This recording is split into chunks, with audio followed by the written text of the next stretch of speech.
Primeira carta de Paulo aos Coríntios, capítulo 10, versículos de 14 a 22. Vamos acompanhar a leitura da palavra do Senhor. Nos diz assim o texto: Portanto, meus amados, fugi da idolatria. Falo como a criteriosos. Julgai vós mesmos o que digo. Porventura, o cálice da bênção que abençoamos não é a comunhão do sangue de Cristo? O pão que partimos não é a comunhão do corpo de Cristo? Porque nós, embora muitos, somos unicamente um pão, um só corpo, porque todos participamos do único pão. Considerai o Israel segundo a carne. Não é certo que aqueles que se alimentam dos sacrifícios são participantes do altar? Que digo, pois? Que o sacrificado ao ídolo é alguma coisa? Ou que o próprio ídolo tem algum valor? Antes, digo que as coisas que eles sacrificam é a demônios que as sacrificam e não a Deus. E eu não quero que vos torneis associados aos demônios. Não podeis beber o cálice do Senhor e o cálice dos demônios. Não podeis ser participantes da mesa do Senhor e da mesa dos demônios. Ou provocaremos zelos no Senhor? Somos, acaso, mais fortes do que Ele? Amém. Quero deixar, meus irmãos, essa última perguntinha do versículo 22 como direcionamento para aquilo que nós iremos tratar nessa noite. Vamos ler essa última pergunta do versículo 22? Leiamos. Somos, acaso, mais fortes do que Ele? Que Deus possa abençoar a leitura e a exposição da sua palavra, em nome de Jesus. Queridos, como nós temos falado há já algum tempo, e Deus tem colocado no meu coração como tema principal para esse ano de 2019, a questão da comunhão, nós temos tentado abordar esse tema com o maior número de aplicações possível, a fim de que os irmãos não apenas sejam instruídos quanto ao significado técnico do que é comunhão, não uma busca de definição como de dicionário, mas que nós olhemos para a Escritura e entendamos não somente a definição e a importância do tema, mas a relevância de atitudes que podem nos conduzir a uma vida muito mais rica e muito mais saudável diante de Deus. Nós temos insistido que a comunhão é uma das marcas da boa espiritualidade, ou seja, se existe comunhão, existe Deus sendo glorificado no coração. Caso contrário, isso não existe. E hoje, especificamente, à luz desse texto que nós temos diante de nós, eu quero falar sobre a relação entre comunhão e a idolatria. Por que eu digo isso? Porque o versículo 14, como os irmãos podem notar, é um versículo que fala a respeito da fuga da idolatria, mas ele começa com essa conjunção portanto, ou seja, esse trecho que nós lemos é a conclusão de um argumento do apóstolo Paulo que vem se arrastando já desde o começo do capítulo 10. Hoje pela manhã nós pudemos fazer uma menção a respeito do que Paulo está falando aqui no capítulo 10 da primeira carta aos Coríntios, e apenas para que os irmãos entendam, Paulo faz um apanhado de várias histórias do Antigo Testamento e mostra com elas que algumas pessoas ficaram pelo caminho, na travessia do Egito e depois do Monte Sinai até a terra de Canaã. Mas o curioso, segundo o que o apóstolo Paulo destaca, é que todos os grandiosos milagres de Deus foram vistos por todas as pessoas. Todos passaram pelo mar, todos foram alimentados com o maná que Deus derramou do céu, todos tomaram água que verteu da rocha, mas ainda assim, segundo o que está escrito aqui no versículo 5, não é? Deus não se agradou da maioria deles. Então, a tese que o apóstolo Paulo está defendendo não é simplesmente que o povo de Deus era um povo ingrato, mas todas as vezes que o povo reclamava de estar com fome ou de estar com sede no meio do deserto, isso não se devia simplesmente a uma reação fisicamente norteada. Não é aquele mau humor característico quando nós estamos com fome ou nós estamos com sede. Não. O apóstolo Paulo vai dizer que no versículo 6, que o motivo pelo qual o povo ficou pelo caminho não era simplesmente a queixa pela fome ou pela sede, mas o texto diz que eles cobiçaram as coisas más. Isso significa que toda aquela reclamação era norteada por um amor que o povo tinha às coisas que desagradavam a Deus. Os irmãos vão se lembrar que todo o foco da reclamação sobre fome, sobre sede, tinha o componente do passado no Egito. Todo o povo, quando reclamava, isso nós podemos encontrar de acordo com os capítulos 15 em diante do livro de Êxodo, que é quando o povo termina a travessia do Mar Vermelho, não é? Nós temos lá o povo dizendo: nós estamos aqui com fome, mas no Egito não era assim. Nós estamos aqui com sede, mas no Egito não era assim. E a questão aqui, meus irmãos, não era que simplesmente o povo estava fazendo uma comparação do tipo, lá nós comíamos e aqui não comemos. A questão aqui é que o Egito era um símbolo de um estilo de vida que desagradava a Deus. Eles eram escravos, eles sofriam maus tratos, mas eles desfrutavam de um estilo de vida que era norteado pelos prazeres proibidos pela palavra de Deus. E quando Deus foi libertar o povo do Egito, obviamente a questão não era simplesmente a escravidão física, mas era esse estilo de vida que Deus haveria de tirar do coração deles. O propósito da libertação do Egito não era simplesmente uma questão nacional, mas era uma questão de santidade. Lá, o povo não poderia servir satisfatoriamente a Deus no meio de deuses estranhos e no meio de estilos de vida voltados para a cobiça das coisas más. É por isso, meus irmãos, que a promessa de Deus era: eu vou libertar vocês e eu vou fazer de vocês uma nação de sacerdotes. Esse é o ponto que nós encontramos e que o apóstolo Paulo está tratando no capítulo 10. E por que exatamente o apóstolo Paulo está recorrendo ao Antigo Testamento? Primeiro, para mostrar que essa não é uma história nova. Às vezes nós observamos pessoas que estão caminhando na fé, mas em algum sentido elas retrocedem, ou elas perdem o ânimo de seguir a Jesus. Obviamente esse ânimo se perde, e nós sabemos que às vezes nós podemos interpretar isso de maneiras não tão exatas, mas o que eu gostaria de dizer é que todas as vezes que nós percebemos as pessoas perdendo a força, perdendo a vontade de estar na casa de Deus, de servir ao Senhor, isso primeiramente começou no coração delas por um apego às coisas que desagradam a Deus. Nós perdemos o ânimo, meus irmãos, porque nós não temos mais forças de resistir às nossas vontades. Então, na verdade, a gente diz assim, não é que a cama, não é que o lazer nos cativou de uma forma que agora nós não temos tempo para a igreja. A questão é mais profunda do que essa.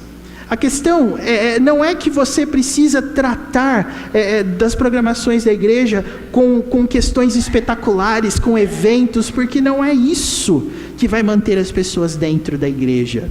E é esse o ponto que o apóstolo Paulo está dizendo: não se escandalizem com isso, porque o povo de Israel era assim também. Todos eles viram as mesmas coisas, todos eles passaram pelas mesmas experiências, mas alguns deles ficaram pelo caminho, porque Deus não se agradou da maioria deles. E é isso que o apóstolo Paulo vai concluir no versículo 7. Não vos façais idólatras, como alguns deles. E a segunda razão pela qual o apóstolo Paulo faz esse apanhado, meus irmãos, está nos versículos de 11 a 13, que são justamente a ponte para esse texto que nós temos agora. Paulo fala, portanto, no versículo 14, porque ele está encerrando o argumento nos versículos 11 a 13 assim: estas coisas lhe sobrevieram como exemplos e foram escritas para advertência nossa. Ou seja, essas histórias do povo de Deus pecando foram escritas não para que nós apenas saibamos detalhes históricos, mas para que nós sejamos advertidos com isso. Nós olhamos para o Antigo Testamento e para as histórias grandiosas do povo de Deus, tanto as boas quanto as ruins, para que nós nos advirtamos. E esse é o ponto, irmãos. Nós lemos a palavra de Deus com esse objetivo. Viu o que aconteceu no passado? Pois continua. Pois Deus é o mesmo. Nós costumamos dizer isso, né? Jesus Cristo é o mesmo ontem, hoje e o será para sempre. E geralmente nós evocamos esse conceito bíblico quando a nossa preocupação são os milagres, né? O mesmo Deus que fez o milagre lá atrás, Ele faz hoje, é verdade.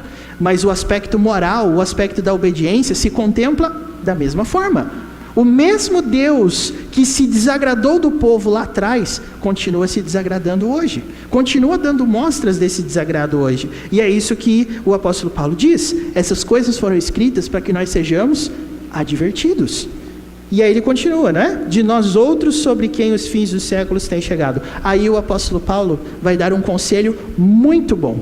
O versículo 12 diz assim: aquele, pois, que pensa estar em pé, veja que não caia. E é interessante nós pensarmos nisso, irmãos, porque o problema que Paulo está dizendo que foi a causa pela qual o povo caiu, foi a idolatria. Mas se você observar essa explicação da idolatria, você não vai encontrar um só episódio, aqui desses narrados por Paulo no capítulo 10, nos quais o problema foi quando o povo se voltou para um Deus estranho. Idolatria não é só isso. Idolatria não é simplesmente o culto a uma imagem feita de barro ou feita de metais.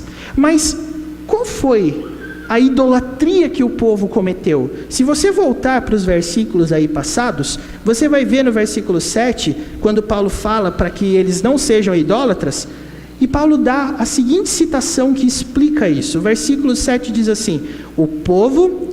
E obviamente essa aqui é uma citação de um texto do Antigo Testamento, que é Êxodo 32, capítulo 6, né? O povo assentou-se para comer e beber, e levantou-se para divertir-se. Veja, para isso, ou melhor, para o apóstolo Paulo, isso aqui é idolatria. E se você for procurar Êxodo 32, 6, que é essa menção de que o povo se assentou para comer, beber e se levantou para se divertir, em que momento o povo fez isso? A resposta: quando foi feito um bezerro de ouro. Então veja, o problema não era o bezerro de ouro.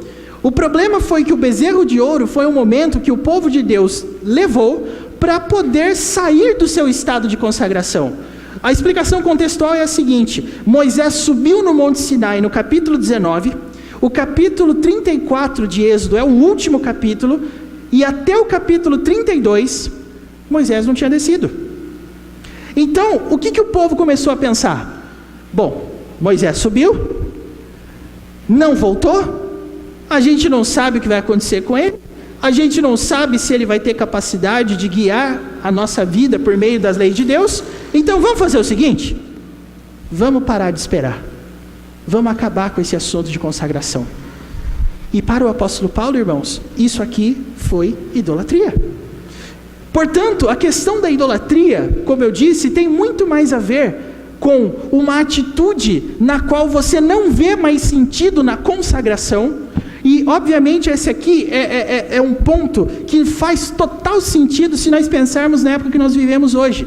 Porque assim como o povo de Deus foi liberto por Moisés do cativeiro do Egito para a liberdade, o nosso Moisés foi Jesus, que nos tirou do cativeiro do pecado e nos conduziu à liberdade da lei, à liberdade de santidade.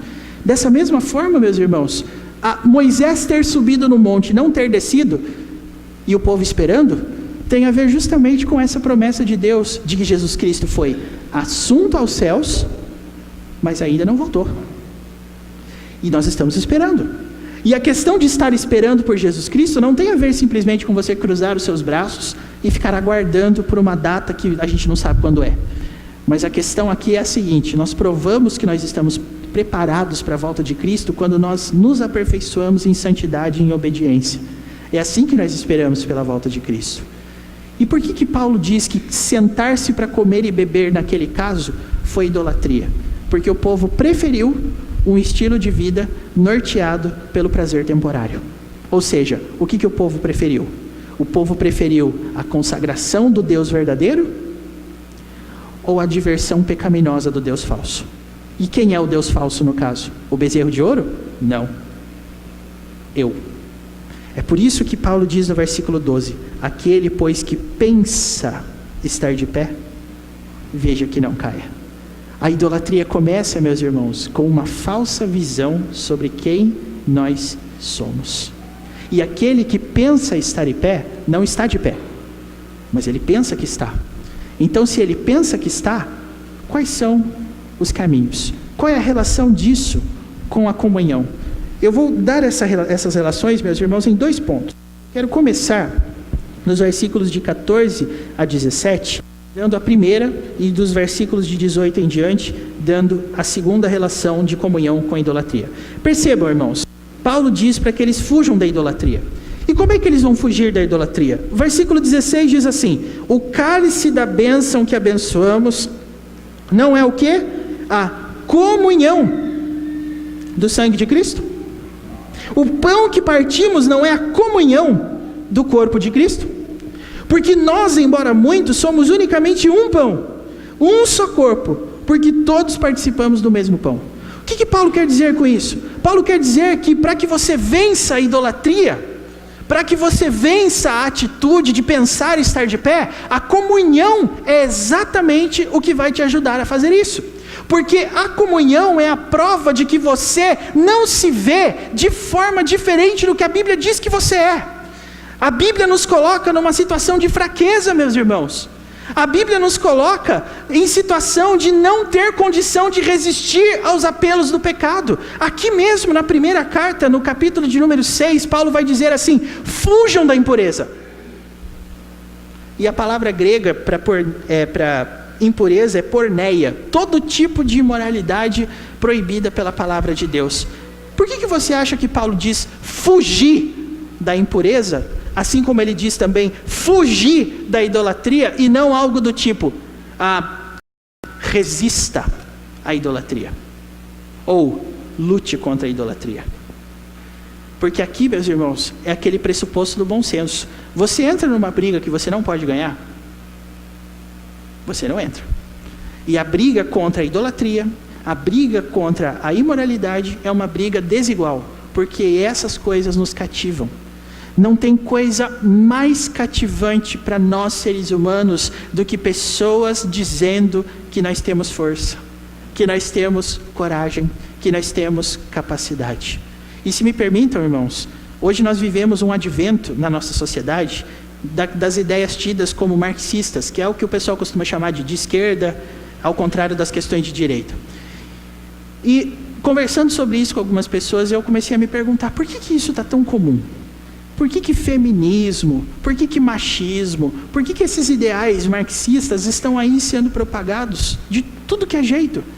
Porque existe um elemento, meus irmãos, em todas essas culturas, e aqui, obviamente, quando eu falo marxismo, eu não estou falando só disso, mas eu estou falando daquela visão que a sociedade é dividida por classes, que é a classe mais rica que está tentando oprimir a classe mais pobre a qualquer custo. Essa é a visão de Marx sobre como que a sociedade funciona. Opressão dos mais ricos sobre os mais pobres, e isso é verificado através da relação de emprego, onde o chefe é aquele tirano, é aquele que consome o seu tempo, é aquele que te escraviza ao trabalho. E para Marx, meus irmãos, uma das formas de opressão é a religião. Por isso, se você leu realmente esses escritos, você jamais vai querer entender um negócio do tipo assim, cristão de esquerda ou cristão marxista. Não existe isso. Porque para Marx, a ideologia cristã, a ideologia judaica, a ideologia religiosa como um todo é uma maneira de imposição, ou seja, de alguém mais forte impor o seu ponto de vista. Mas por que essas coisas, ainda que elas sejam tão anticristãs, são extremamente aceitas pelas pessoas? E a resposta disso é uma só, meus irmãos. É um assunto chamado vitimização. A explicação que se dá em momentos assim é algo do tipo: você sabe por que uma pessoa assalta? Porque a vida toda ela foi oprimida pelos coleguinhas de classe dela, que tinham tênis novos, que tinham roupas novas, e ela não podia comprar. Então ela cresceu revoltada com isso e começou a ser um ladrão para equilibrar esse negócio. Você olha para mim e pensa, cara, que absurdo, mas acredite, é isso que está sendo dito pelos intelectuais do nosso país, que o assalto é uma forma de equilíbrio social, que você sair por aí andando com uma roupa nova vai oprimir as pessoas que não têm condição de comprar uma roupa nova. Ou seja, isso é algo que o apóstolo Paulo... É lógico que Paulo não está falando sobre marxismo aqui, ele está falando sobre idolatria. Mas eu estou aproveitando esse momento para dizer para você, por que essas ideias encontram tanta aceitação do nosso meio, até o cristão? Porque nós estamos sendo tratados como pessoas que são vítimas o tempo todo. Então nós erramos, mas nós erramos porque erraram conosco primeiro. Nós deixamos a igreja porque erraram conosco. Nós fazemos as coisas erradas porque primeiro erraram conosco. Nós somos vítimas. Nós nos comportamos como nos comportamos porque fizeram coisas erradas para nós no passado. E o que é isso? É quando você olha para isso, para todas essas questões, e obviamente tira a culpa que é sua, do seu coração, fazendo com que você sempre esteja acima e as pessoas todas estejam abaixo, fazendo com que o seu ponto de vista seja o ponto de vista predominante em todos os casos. Está ficando difícil, irmãos, pregar o evangelho nesse contexto, porque o evangelho diz que a culpa é nossa. Mas será que um coração idólatra gosta de ouvir que a culpa é dele? Então, se você quiser uma definição básica de idolatria, segundo 1 Coríntios 10, 12, é assim: é pensar estar de pé. Porque, irmãos, qual é o propósito da comunhão? Qual é o propósito de nós partirmos o pão? Qual é o propósito? O propósito é simples: nós cuidamos uns dos outros em Cristo. Nós admoestamos uns aos outros em Cristo. Nós não somos guiados pelos nossos próprios critérios. Nós nos comportamos como se nós estivéssemos de pé. Mas o Evangelho diz assim: cuidado. Se você pensa estar de pé, cuidado para não cair. E fatalmente, eu lembro que quando eu era mais novo, eu sempre ouvia as pessoas dizendo assim: olha, jovens, né? Se você está de pé, cuidado para que não caia. O versículo não diz isso. O versículo diz: quem pensa estar de pé. Essa é a idolatria, meus irmãos, que o apóstolo Paulo está denunciando aqui. Por que o povo de Israel reclamava da ação de Deus no passado? Porque o povo de Israel pensava que estava de pé. Pensava que o fator dominador da sua personalidade eram os desejos. Eu quero agora, então eu quero agora. Porque antes eu tinha as coisas na hora que eu queria. E é exatamente por isso, irmãos, que lá no Novo Testamento Jesus vai dizer: vocês precisam entrar pelo caminho estreito. Porque o caminho largo é o caminho que conduz para a perdição. E como foi dito hoje na devocional de abertura, né, pelo diácono Jefferson, esse é o caminho mais simples, porque ele não envolve renúncia de nada. Nós não temos que abrir mão.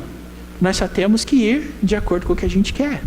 E quando a religião passa a ser voltada para as nossas necessidades e para os nossos desejos, ela passa a ser uma religião idólatra, irmãos. Porque aí eu vou me cercar de tudo que me faz ficar de pé. Eu citei aqui o marxismo, mas eu também quero citar algo que tem sido dito hoje no nosso meio como autoestima. Todos nós conhecemos pessoas que volta e meia compartilham nas suas redes sociais frases do tipo assim: ela ou ele é a melhor pessoa, ele ama mesmo que não seja amado, ele gosta ainda que não seja gostado, ela é assim, cheia de defeitos, mas isso, mais aquilo. Faça esse teste, experimente reclamar de alguma coisa nas suas redes sociais, você vai ganhar muito apoio. Reclame do calor, e quando fica frio, reclame do frio, reclame do governo, reclame da prefeitura, reclame do comércio da cidade, reclame, diga como a vida é difícil porque eu não consigo satisfazer os meus desejos. Você vai encontrar muito apoio, muito apoio. Reclame da sua igreja, digam que as pessoas não te visitam, digam que as pessoas não ligam para você.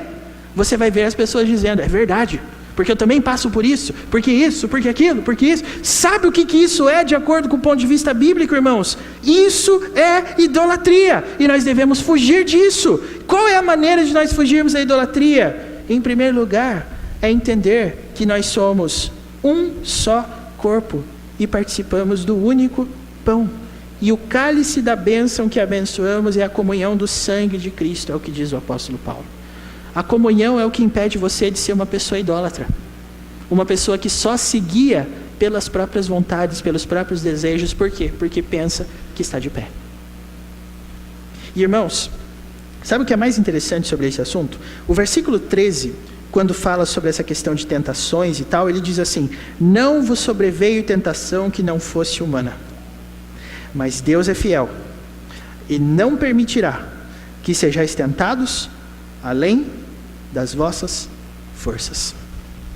Sabe por que ele diz isso? Porque numa maneira idólatra de interpretar as coisas, quando nós somos tentados e caímos, qual é a explicação que nós temos? Como nós justificamos isso?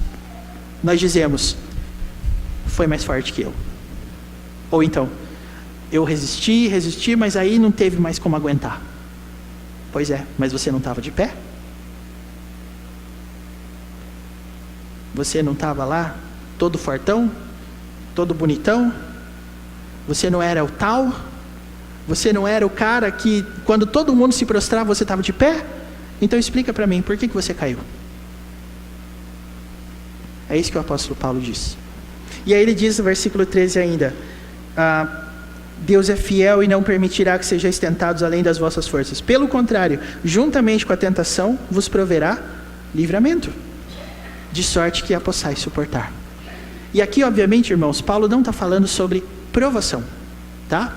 Paulo está falando sobre as situações específicas que nos fazem cair, ou seja, a idolatria. Paulo está dizendo: é possível vencer a idolatria, porque Deus já te deu os meios para vencer. E a pessoa que pensa que está de pé, obviamente, sabe como é que ela se vê nos momentos de tentação? Sozinha. Ela se diz e pensa que ela está tão alta, mas ela está tão elevada, que não existe possibilidade de qualquer pessoa entender aquilo que ela passa, ou mesmo ajudá-la de alguma forma. São pessoas que se colocam além de qualquer possibilidade de alcance. Meus irmãos, isso é idolatria. E eu disse aqui numa escola dominical, e como ninguém discordou, eu vou dizer de novo. Talvez hoje alguém discorde. Mas eu digo que às vezes a gente se propõe a ajudar as pessoas, e às vezes as pessoas dizem assim: ai pastor, ou ai irmão, ai irmã, as coisas que eu passo, é só Deus. Aí nessas horas eu digo: bom, então realmente, se é só Deus, eu não posso fazer nada, porque é só Deus. Mas por que as pessoas pensam que é só Deus? Por que existe esse pensamento? Não, só Deus sabe o que eu passo. Não é porque é tão forte assim não, viu irmãos? Porque a palavra de Deus diz no versículo 13, que nenhuma tentação, eu não estou falando de provação, eu estou falando de tentação, nenhuma luta contra o pecado é algo que nós não podemos suportar. Nada que nós passamos em termos de queda é passível de não ser suportado. Tudo é possível de ser suportado com os meios corretos. E é só você perceber que essa vida idólatra nos afasta uns dos outros.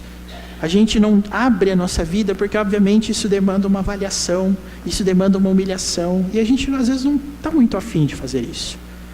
Mas é somente dessa forma que você se livra da idolatria.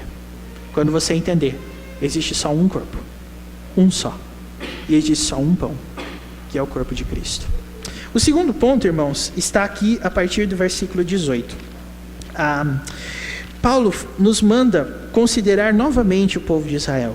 Nos versículos anteriores ele cita várias histórias, né? Mas a partir do 18, Paulo está falando especificamente do que acontecia quando o povo levava sacrifícios para o altar e para o sacerdote imolar. É aquele momento onde a família levava o cordeirinho e o cordeirinho era assado lá no holocausto e todo mundo partilhava daquela refeição.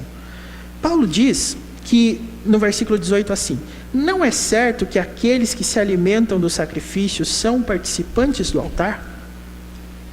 Paulo está dizendo que se você, naquele tempo, se você oferecia alguma coisa no holocausto, você também poderia comer daquilo, porque isso mostrava que você estava consciente da sua responsabilidade. Aí o apóstolo Paulo diz assim: e quando alguém faz esse tipo de sacrifício para um ídolo? O que essa pessoa está dizendo? O que isso significa? E aí Paulo diz no versículo 19: o sacrificado ao ídolo é alguma coisa? ou o próprio ídolo tem algum valor. O que ele quer dizer com isso? Ele quer dizer que não é a mesma coisa, porque não existe outro Deus. O ídolo, a figura de um Deus, ainda que idólatra, é uma figura falsa. Então aquela pessoa não está adorando a um Deus falso, mas ela está apenas projetando algo que é contrário à palavra de Deus. O versículo 20 fala assim: antes, digo que as coisas que eles sacrificam, ele diz, é a demônios que as sacrificam, e não a Deus. E eu já vi uma interpretação, vamos dizer assim, neopentecostal desse versículo, que era mais ou menos assim, que na verdade, os deuses, as imagens, tudo aquilo lá é demônio escondido. Tudo aquilo ali é, na verdade, demônio. E eu acho que não é esse o sentido que o apóstolo Paulo quer dizer aqui, meus irmãos. Mas o sentido do apóstolo Paulo é simples. Veja só. Quantos deuses existem? A resposta: um Deus, o único Deus, o Deus da Escritura. Quando você não adora esse Deus, a quem você está adorando? Paulo está usando um critério que o próprio Jesus usava. Vou dar um exemplo para você. Jesus disse assim: seja a tua palavra sim, sim, e não, não. O que passar disso, vem do maligno. E por que Paulo diz, ou melhor, por que Jesus diz que vem do maligno? Porque não vem de Deus. Então a questão aqui é que o apóstolo Paulo está dizendo algo muito simples. Se você não está adorando a Deus, se você não está se dedicando ao Senhor, se você não sacrifica para o Senhor, quem é que tem mais?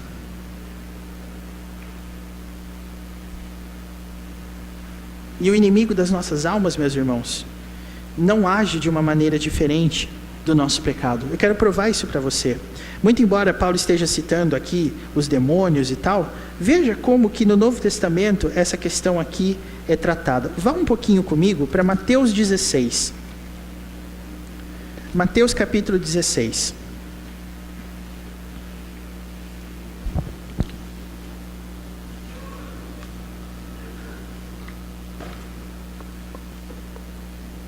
Em Mateus capítulo 16, aquele texto clássico no qual Jesus está dizendo que ele edifica a igreja e tal, ele, depois de dizer isso, começou a falar que ele teria que ir para Jerusalém, teria que sofrer, teria que ser entregue nas mãos dos soldados. E aí Pedro chamou Jesus no cantinho e falou assim: Jesus, tem compaixão de ti. Um professor meu do seminário costumava dizer que essa fala de Pedro era comparável a quando a gente fala assim, por exemplo, misericórdia. Então Pedro, em outras palavras, estava dizendo assim: viu, esse negócio de sofrimento, esse negócio de prisão, Jesus, misericórdia, isso daí não vai acontecer.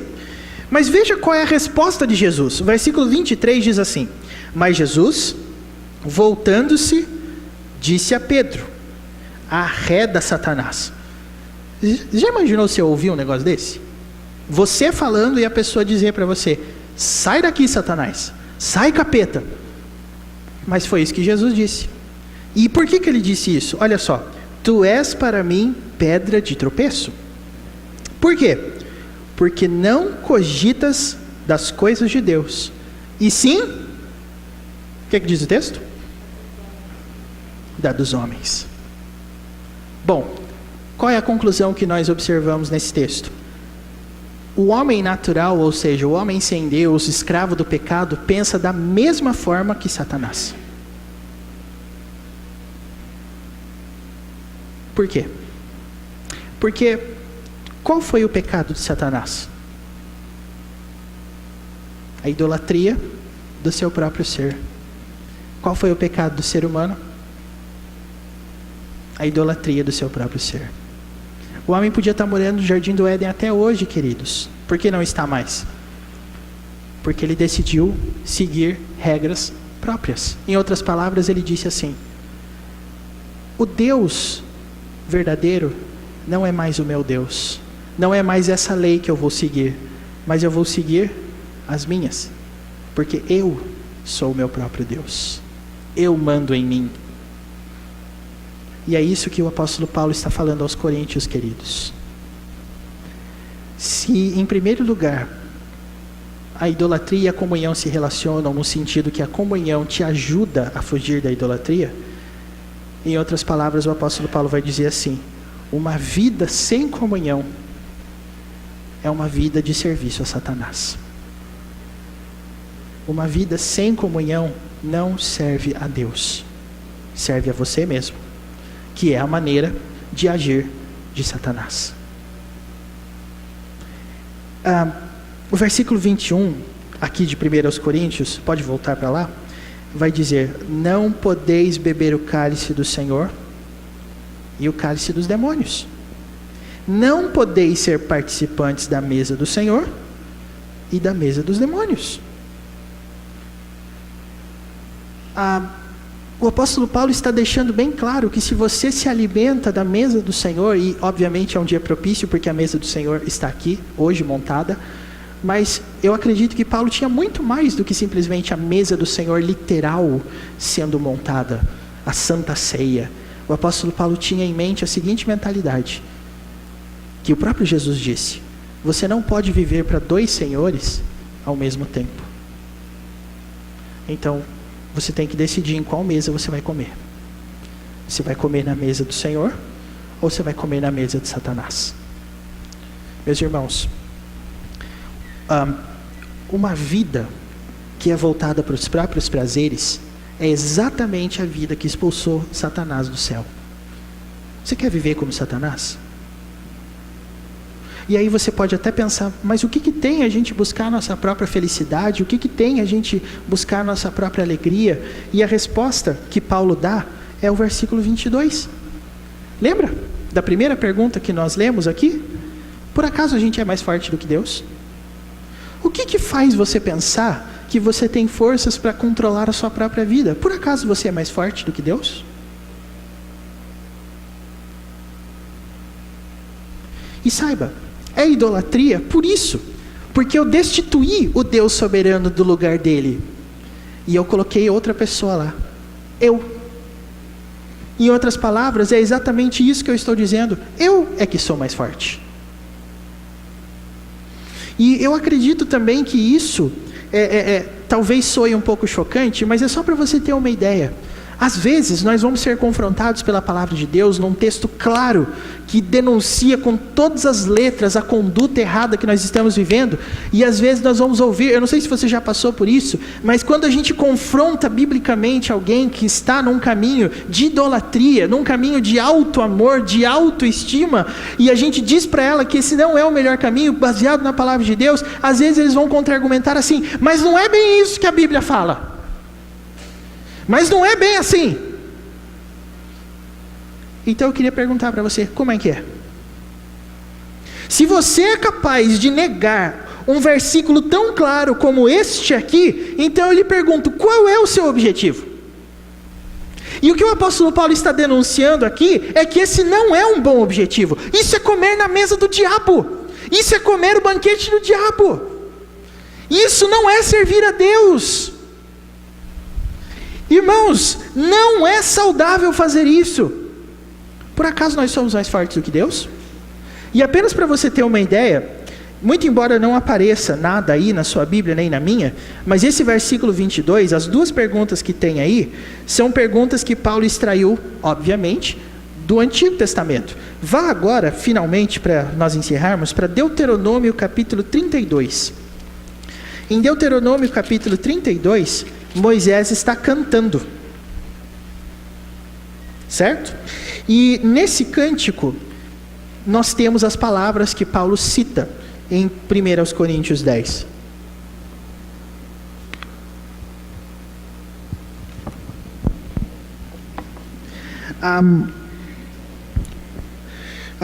Em especial, meus irmãos, capítulo 32, versículo 21.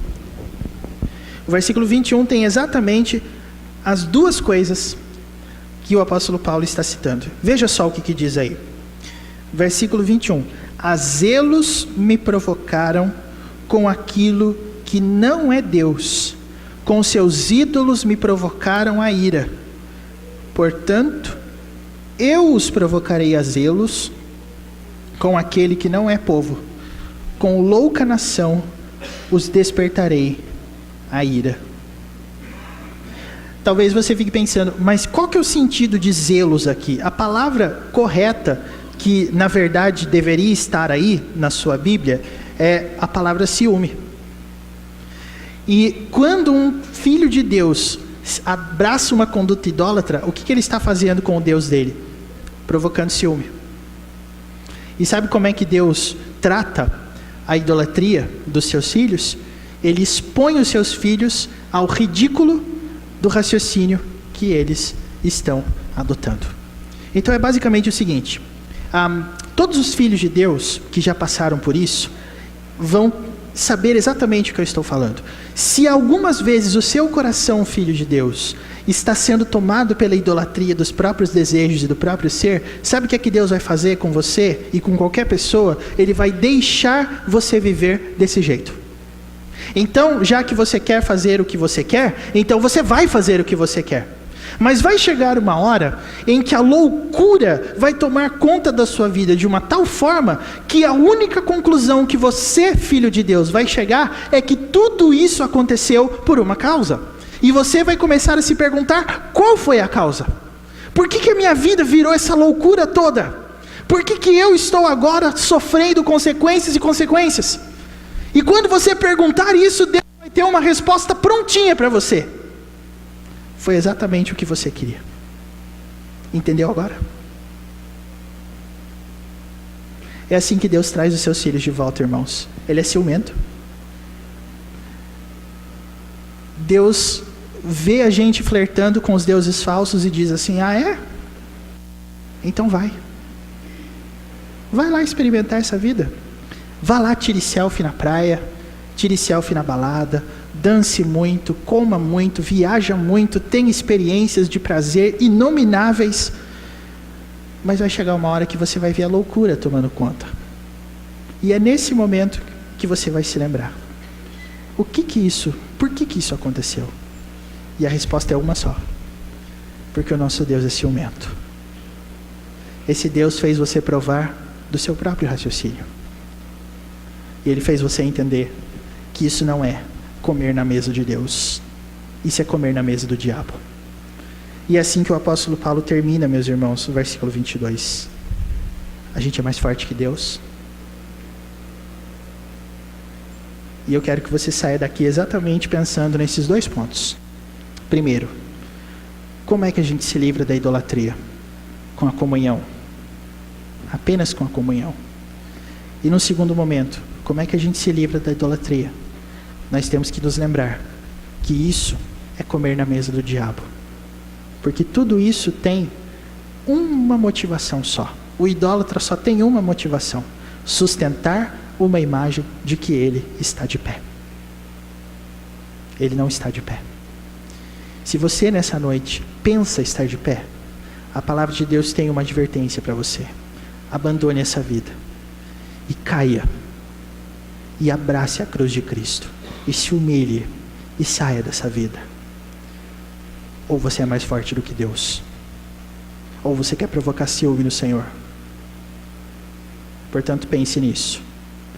E não coma mais na mesa do diabo, mas coma os banquetes que o Senhor Deus serve na sua mesa, através da comunhão. Que Deus ajude você. Que Deus os abençoe em nome de Jesus. Amém.